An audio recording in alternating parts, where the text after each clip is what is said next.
Hey, they're good looking. I got a real personal question right out of the gate for you. Are you over the age of 40? Well, if you are, then chances are pretty high that your shoulders need a little work in terms of mobility.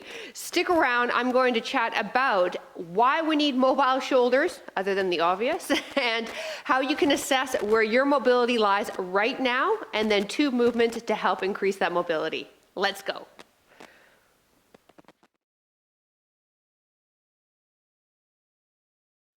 Hey there, I'm PJ from fitnesswithpj.com. And hey, listen, I help women over the age of 40 reclaim the tush of their 20s, or in this case, the shoulder mobility of our 20s.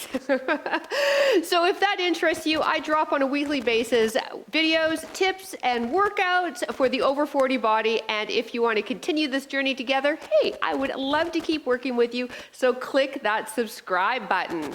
Okay, before we dive into the fun stuff with the assessment and the exercises, let's first do a brief review on the difference between mobility and flexibility, because they are 2 separate things, yet a lot of people use them interchangeably like they are the same, and they ain't. Flexibility is the ability to lengthen a muscle, so it's a soft tissue sort of thing, whereas mobility is the ability to move a joint through its full range of motion. Now, as we get older, the thing that I see a lot in my clientele, as well as in myself, is the mobility loss, especially in the shoulders. That's why I wanted to put this video out there. So let's go self-assess your mobility in the shoulders, and then show you 2 movements to help you increase yours. Yes? Awesome, let's go. Okay, before we dive into the assessment, there are so many different ways to improve your shoulder range of motion. You know, there's abduction, adduction, overhead, flexion, extension. So I wanted to focus specifically on overhead flexion, which is what we do a lot when we work out. Now let's assess yours. You're gonna lie down, legs straight, arms straight out. Good, now lead with the thumbs and see if you can get the thumbs to touch the ground behind you, keeping the arms straight, and here's the key, not arching your low back. So you want this movement to come through the shoulder joint. Now, if you're tight in the shoulders, a couple of things are gonna happen. 1, you may not even be able to get the thumbs to the ground. 2, you may not even realize it, but you could be bending at the elbows to help out those shoulders. So make sure the arms are straight. And number 3, we could be using the lower lumbar instead of the shoulders to get that range of motion. All right, 2 super cool exercises that you can do on a regular basis to help improve your shoulder range of motion and actually improve your posture in general as well. The first, using a dowel, or you can use a broomstick as well, we'll do what's called a prone liftoff.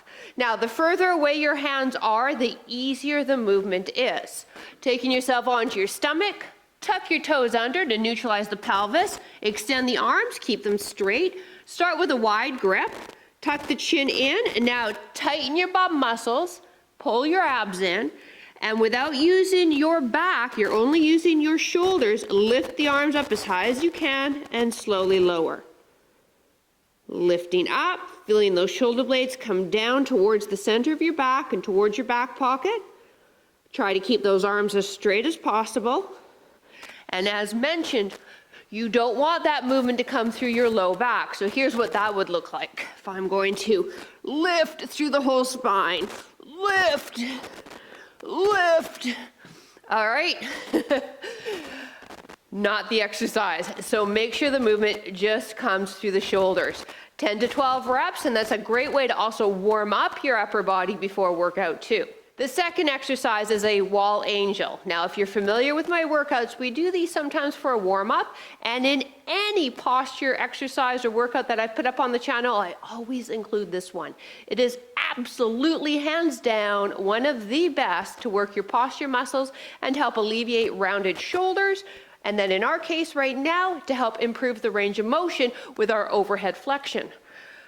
I like it seated so we can lock out the low back, bum against the wall, slide the chin in so the back of the head is against the wall, and then you get your arms up.